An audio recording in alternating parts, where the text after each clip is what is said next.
خواتین حضرات، بلا کسی توقف آج کی تقریب کے مہمان خصوصی سے التماس کروں گا عزت مآب وزیر اعظم اسلامی جمہوریہ پاکستان جناب عمران خان.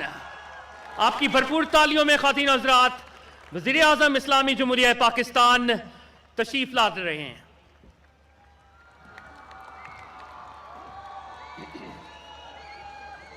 بسم اللہ الرحمن الرحیم. ایاک نعبد و ایاک نستعین.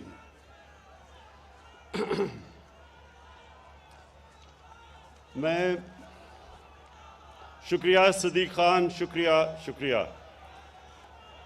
اچھا جی، بسم اللہ الرحمن الرحیم. ایاک نعبد و ایاک نستعین. ڈاکٹر یاسمین، تھوڑی خاموشی. ڈاکٹر یاسمین، آپ تو ڈاکٹر ہیں اور آپ کو پوری طرح علم ہے کہ ایک گھرانے میں، غریب گھرانے میں اگر ایک بیماری ہوتی ہے اور اس گھر کے اوپر کیا گزرتی ہے. مجھے اس چیز کا کبھی علم نہیں تھا جب تک میری والدہ کو کینسر نہیں ہوئی. تب تک اللہ نے کبھی مجھے نہ کچھ سامنا کروایا تھا بیماریوں کا، نہ میں نے کبھی اپنے گھر میں بیماری دیکھی تھی. تو مجھے کبھی اندازہ نہیں تھا کہ ایک گھر کے اوپر کس طرح کی بے بسی آتی ہے جب آپ کے گھر میں کوئی بیمار ہو، آپ کی بہن، بچے، ماں باپ، اور آپ ان کا علاج نہ کروا سکیں. کیونکہ اس وقت پاکستان میں کوئی کینسر ہاسپٹل نہیں تھا اور مجھے پہلے تو اپنی والدہ کو ملک سے باہر لے جانا پڑا. پھر جب ان کی چوتھی سٹیج پہ کینسر چلی گئی تو مجھے پاکستان میں ان کو لے کے آیا. اور وہ جو دن تھے کہ جب ان کی وفات ہوئی اور اس سے پہلے جب وہ یہاں آئی، وہ جو 3 مہینے تھے، اس میں جو ہمارے گھر کے اوپر بے بسی آئی اور جو جس طرح کا میرے گھر کے اوپر اللہ کا یہ عذاب تھا ایک قسم کا کہ ہم کچھ کر بھی نہیں سکتے تھے، کوئی ہسپتال بھی نہیں تھا، اور پھر اپنی والدہ کو تکلیف میں دیکھا. تو تب میں نے یہ سوچا کہ ہمارے پاس تو وسائل بھی تھے، پھر بھی اتنی مشکلوں سے ہمیں گزرنا پڑا، تو ایک غریب گھرانے کے اوپر کیا گزرتی ہے. اور پھر مجھے پتہ چلا کہ غریب گھرانوں پہ کیا گزرتی تھی. لوگ اپنا سب کچھ بیچ دیتے تھے. میں کینسر کی بات کر رہا ہوں. بہت مہنگا علاج ہے کینسر کا. گھر میں سب کچھ بیچ دیتے تھے، مقروض ہو جاتے تھے. مریض تو جاتا تھا، ساتھ گھر والے بھی تباہ ہو جاتے تھے. تو اس لیے شوکت خانم کینسر کا میں ہاسپٹل بنانے کا سوچا. اور پھر جب شوکت خانم کینسر ہاسپٹل بنا تو میں نے غریب لوگوں کو اپنا علاج کرواتے دیکھا. اور پھر میں نے دیکھا کہ جب وہ کوئی وہاں سے جب وہ ٹھیک ہوتے تھے تو وہ کتنی اللہ سے دعائیں دیتے تھے اللہ کو. تو تب میں نے یہ میں بات کر رہا ہوں آج سے 25 سال پہلے کی. تو تب میں نے سوچا کہ اللہ نے اگر کبھی مجھے موقع دیا تو یہ ایک معاشرے کے لیے، اگر آپ معاشرے میں سب سے بڑا کام کرنا چاہتے ہیں تو وہ یہ ہے کہ آپ کے کسی بھی گھرانے میں یہ عالم نہ آئے لوگوں پہ کہ جی ہمارے پاس کیونکہ پیسے نہیں تھے ہم اپنا علاج نہیں کروا سکتے. یہ سب سے زیادہ مشکل وقت کسی انسان کے اوپر گزرتا ہے. بچوں کے اوپر اپنے ماں باپ کو دیکھ کے، ماں باپ کو اپنے بچوں کو دیکھ کے. اور تب میں نے یہ سوچا تھا کہ اس ملک میں ایک ہی طریقہ ہے کہ ایک ہیلتھ انشورنس ہو، کہ کوئی بھی معاشرے میں غریب سے غریب آدمی بھی اس کو جب اس کے گھر میں کوئی مشکل آتی ہے، بیماری آتی ہے، تو یہ اس کو خوف نہ ہو کہ ہمارے پاس پیسے نہیں علاج کروانے کے لیے. تو میں آپ کو ایک ریاست مدینہ کی لوگ بات کرتے ہیں کیونکہ ان کو زیادہ تر لوگوں کو سمجھ نہیں ہے ریاست مدینہ کی، اس لیے ہم نے رحمت للعالمین اتھارٹی بنائی ہے تاکہ اپنے بچوں کو بھی پتہ چلے، ہمارے یوتھ کو پتہ چلے، ہمارے ہر لوگوں کو پتہ چلے کہ اصل میں سیرت نبی کیا تھی، وہ کتنا بڑا دنیا کی تاریخ کا انقلاب آیا تھا جس کو ہم ریاست مدینہ کہتے ہیں۔ اس میں ایک پوائنٹ آپ کو سب کو سمجھنا ہے کہ جب نبی صلی اللہ علیہ وسلم نے ریاست مدینہ اس کی سربراہی سنبھالی تو مسلمان غریب ترین تھے، زیادہ تر تو لوگ ہجرت کر کے آئے تھے، کچھ بھی نہیں تھا ان کے پاس، لیکن اس کے باوجود کہ غربت کی انتہا تھی، انہوں نے تب فیصلہ کیا کہ ہم اس کو ایک فلاحی ریاست بنائیں گے۔ انہوں نے یہ فیصلہ کیا کہ ریاست ذمہ داری لے گی اپنے کمزور لوگوں کی، تو دنیا کی تاریخ کی پہلی فلاحی ریاست بنائی۔ اب پوائنٹ یہ ہے کہ جو ریشنلٹی ہے یا عقل تو یہ کہتی ہے کہ آپ کو تب فلاحی ریاست بنانی چاہیے جب آپ کے پاس پیسے ہوں۔ ہاں جی، اسکینڈینیویا میں بڑے پیسے ہیں ان کے پاس تو ان کی بہترین فلاحی ریاست ہے، لیکن مدینہ کی ریاست میں تو پیسے نہیں تھے۔ تو اللہ ہمیں جب ہم اس کو سٹڈی کرتے ہیں تو اللہ ہمیں کیا بتا رہا ہے کہ پہلے آپ ایک ریاست میں انسانیت لے کے آتے ہیں، پھر اس ریاست کے پاس پیسہ آتا ہے۔ جو ریاستیں انتظار کرتی ہیں، ہم تو کب سے انتظار کر رہے ہیں، 74 سال سے انتظار کر رہے تھے کہ پاکستان میں جب پیسہ آئے گا تو ہم اس کو فلاحی ریاست بنائیں گے۔ ہماری آبجیکٹو ریزولوشن وہ واضح کہتی ہے کہ پاکستان نے ایک اسلامی فلاحی ریاست بننا تھا، نہیں بنی، کیونکہ جو حکمران تھے وہ انتظار کر رہے تھے کہ جی پہلے پیسہ آئے گا، ہم امیر ہوں گے، پھر ریاست بنے گی، فلاحی ریاست بنے گی۔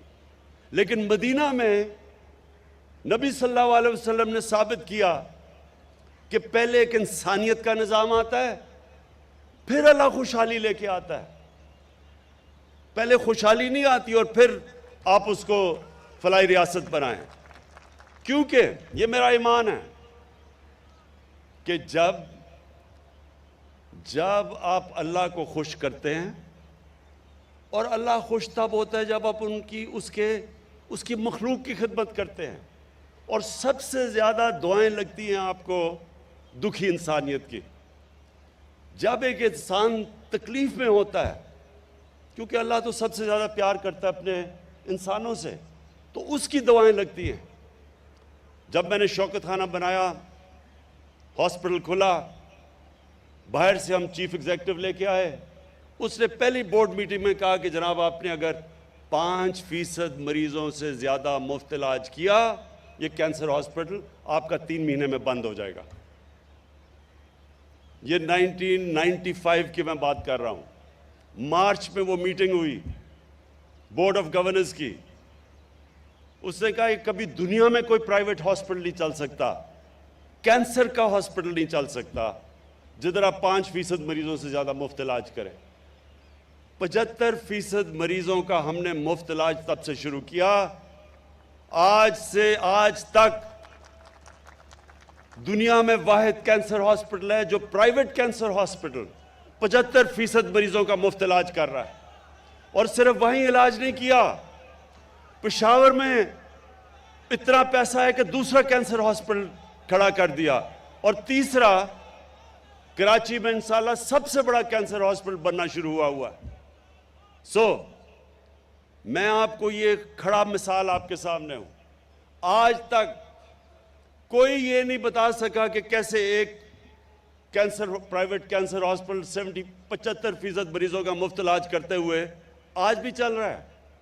ہر سال پچھلے سال سے زیادہ پیسے آتے ہیں۔ 70 کروڑ میں جو ہاسپٹل بنا تھا، سالانہ خرچہ اس کا آج غریب مریضوں پہ 10 ارب روپیہ ہے۔ 10 ارب روپیہ سالانہ خرچہ ہے غریبوں کا علاج کرتے ہوئے۔ 70 کروڑ میں ہاسپٹل بنا تھا، اس کی کیا لاجک ہے؟ آپ یہ کیسے ایکسپلین کریں گے؟ سوائے اس کے یہ عقل سے نہیں آپ کرتے، یہ دل سے کرتے اور اللہ کی برکت آتی ہے اوپر. اسی طرح پاکستان پہ اللہ کی برکت آئے گی. جب کرونا آیا، میں آپ کو دوسری مثال دیتا ہوں. جب یہاں کرونا ہوا، آپ کو پتہ نہیں یاد ہے یا نہیں، 3 مہینے مجھے اپوزیشن نے مسلسل برا بلا کہا کہ جناب یہ لاک ڈاؤن نہیں کر رہا. مجھے نریندر مودی کی مثال دی کہ دیکھیں ہندوستان میں اس نے لاک ڈاؤن لگا دیا ہے. کسی نے کہا جی اس کے اوپر FIR کاٹنی چاہیے جو بھی مرتا ہے کرونا سے. جو اپوزیشن نے، آپ کو پتہ نہیں یاد ہے نہیں، اسمبلی میں، اخباروں میں برا بھلا. میں نے کیوں نہیں لاک ڈاؤن پوری طرح لگایا؟ میں بار بار لوگوں سے ایک سوال پوچھوں کہ وہ دہاڑی دار کا کیا بنے گا جو دہاڑی کرتا ہے اور بچوں کو کھلاتا ہے؟ وہ جو ہفتے میں کام کر کے جو ویکلی ویج لیتا ہے، وہ اس کا کیا بنے گا؟ ٹیکسی ڈرائیور کا کیا بنے گا؟ رکشے والے کا کیا بنے گا؟ چھابڑی والے کا کیا بنے گا؟ کوئی جواب نہیں دیتا تھا. کیونکہ ہماری بدقسمتی یہ ہے، جو ہمارے پیسے والے لوگ ہیں، جو ایلیٹ ہے، اس کو فکر ہی نہیں ہے عام آدمی کی. تو مجھے کہہ رہے ہیں کہ لاک ڈاؤن لگا دو، جواب نہیں دے رہا ہے کہ وہ کیسے اپنا پیٹ پالے گا. چائنا نے جب ووہان پروونس کے اندر لاک ڈاؤن لگایا تھا تو ایک ایک گھر پہ انہوں نے کھانا پہنچایا تھا. تو میں ان سے پوچھتا تھا کہ کیا ہم گھروں میں کھانا پہنچائیں گے ان لوگوں کے؟ کیا وہ جو کچی آبادیاں جدھر 8 لوگ ایک کمرے میں ہیں، ان کا کیا بنے گا؟ کوئی جواب نہیں دیتا تھا. لیکن لاک ڈاؤن لگا دو. آج پاکستان کی دنیا میں مثال دی جاتی ہے. دنیا آج مانتی ہے کہ ایک ملک، اپنی ہم بات نہیں کر رہے، یہ اکانومسٹ میگزین آج 172 ملکوں میں کہہ رہی ہے کہ جو ملک سب سے بہتر کرونا میں نکلا، اپنی عوام کو بھی بچایا کرونا سے اور اپنی معیشت کو بھی بچایا، وہ پاکستان نمبر 1 پہ ہے. 7 والے ملک میں دیکھیں کتنے لوگ مرے. ہندوستان میں، ہمارے ایران ہمسایہ ملک، ادھر کتنے لوگ مرے، ان کی معیشت کو کیا نقصان ہوا. اور اپنے ملک کو دیکھیں. اللہ کی برکت آئی یہاں کیونکہ ہم نے میرا یہ ایمان ہے کہ ہم نے اپنے کمزور طبقے کو بچایا. ہمیں فکر کی کہ ان بیچاروں کا کیا ہوگا. اللہ ان کی آواز سنتا ہے. اور انشاءاللہ یہ جو آج ہیلتھ کارڈ لانچ کیا ہے، ڈاکٹر یاسمین، میں آپ کو اور خاص طور پہ عثمان بزدار آپ کو اس لیے خراج تحسین پیش کرنا چاہتا ہوں کہ جب میں نے آپ کو کہا کہ سارے خاندانوں کو آپ ہیلتھ کارڈ دیں گے تو دونوں کو شروع میں بڑا جھٹکا پڑا. 440 ارب روپیہ 3 سالوں میں خرچ کرنا ہے انہوں نے. 440 ارب روپیہ کہ اس ملک کی تاریخ میں کبھی نہیں سوچا کسی نے. اور یہ عثمان بزدار کا، کیونکہ مجھے پتا ہے یہ اس علاقے سے آتا ہے جو سارے پنجاب میں سب سے زیادہ غربت وہاں ہے. یہ سمجھتا ہے کہ ان گھروں میں کیا گزرتی ہے جب ایک گھر میں بیماری آتی ہے. اور ڈاکٹر یاسمین، آپ نے تو خیر دیکھا ہوا ہے، تو میں آپ دونوں کو آج خراج تحسین پیش کرتا ہوں کہ 440 ارب روپیہ 3 سال میں ہیلتھ انشورنس پہ خرچ ہوگا. یہ کوئی تصور بھی نہیں کر سکتا تھا. لیکن یہ صرف ہیلتھ انشورنس نہیں ہے، یہ ایک ہیلتھ سسٹم ہے. اب پرائیویٹ سیکٹر آئے گا، ہاسپٹل بنائے گا. دیہات کے اندر، چھوٹے قصبوں میں جدھر ہاسپٹل نہیں، صرف گورنمنٹ ہاسپٹل ہے، وہ ڈاکٹرز نہیں جاتے. ڈاکٹرز اس لیے نہیں جاتے کیونکہ چھوٹے غریب علاقوں کے اندر ڈاکٹرز نہیں جاتے، وہاں خالی پڑے ہوتے ہیں basic health unit. District hospitals میں ڈاکٹرز نہیں. اب پرائیویٹ سیکٹر آئے گا کیونکہ سب کے پاس ہیلتھ کارڈ ہوگا. غریب سے غریب بھی اپنا جا کے علاج کروا سکے گا. انشاءاللہ آپ دیکھیں گے پاکستان میں ہسپتالوں کا جال پھیل جائے گا. ہر جگہ غریب سے غریب علاقوں کے اوپر پرائیویٹ سیکٹر جا کے ہاسپٹلز بنائے گا. تو مجھے اس سے سب سے زیادہ آج خوشی ہے کہ انشاءاللہ مارچ تک سارے پنجاب کے خاندانوں کو ہیلتھ کارڈ مل جائے گا۔ آخر میں بات کرنا چاہتا ہوں مہنگائی کا۔ انشاءاللہ ہم نے یہ جو اپنا جساس کارڈ، اساس ریشن کارڈ، ابھی آپ سب کے سامنے 50% آدھی آبادی پاکستان کی جن کی آمدنی 50,000 روپے سے کم ہے ان کو اساس کارڈ ملے گا۔ مہنگائی کے دور میں آٹا، گھی اور دالیں کریانہ سٹورز میں جا کے ان کو 30% اس پہ رعایت ملے گی جب تک کہ یہ مہنگائی کا انشاءاللہ سیزن ہی نکل جاتا۔ تو انشاءاللہ یہ جو ہمارا مشکل وقت ہے، ساری دنیا میں مہنگائی آئی ہوئی ہے، اس میں ہم پوری کوشش کر رہے ہیں کہ اپنے لوگوں کے لیے آسانیاں پیدا کریں۔ اپنے عوام کے لیے یہ بھی میں کہنا چاہتا ہوں کہ 62 لاکھ اسکالرشپس دے رہے ہیں ہم، 62 لاکھ اسکالرشپ، 47 ارب روپے کی۔ پوری کوشش ہماری یہ ہے کہ غریب گھرانوں میں ڈیزرونگ سٹوڈنٹس کو ہم اسکالرشپس دیں اور اوپر آنے کا موقع دیں۔ میں آخر میں پھر سے پنجاب گورنمنٹ عثمان بزدار آپ کو خراج تحسین پیش کرتا ہوں۔ یہ ایک لینڈ مارک ہے، یہ ڈیفائننگ مومنٹ ہے پاکستان میں، ہماری فلاحی ریاست کی طرف جو ہمارا توجہ اور راستہ ہے۔ شکریہ۔ وزیر اعظم عمران خان پنجاب میں نیا پاکستان صحت کارڈ پروگرام کے اجرا کی تقریب سے لاہور میں خطاب کر رہے تھے۔ انہوں نے کہا کہ ہمارے بیماری کے علاج کے لیے تمام غریب لوگوں کو مشکلات کا سامنا کرنا پڑتا ہے۔ انہی مشکلات کو مد نظر رکھتے ہوئے ہیلتھ کارڈ کے اجرا کا فیصلہ کیا گیا اور آج اس کارڈ کا جب اجرا ہو رہا ہے تو پوری ٹیم کو مبارکباد پیش کرتا ہوں۔ یہ ایک لینڈ مارک ہے۔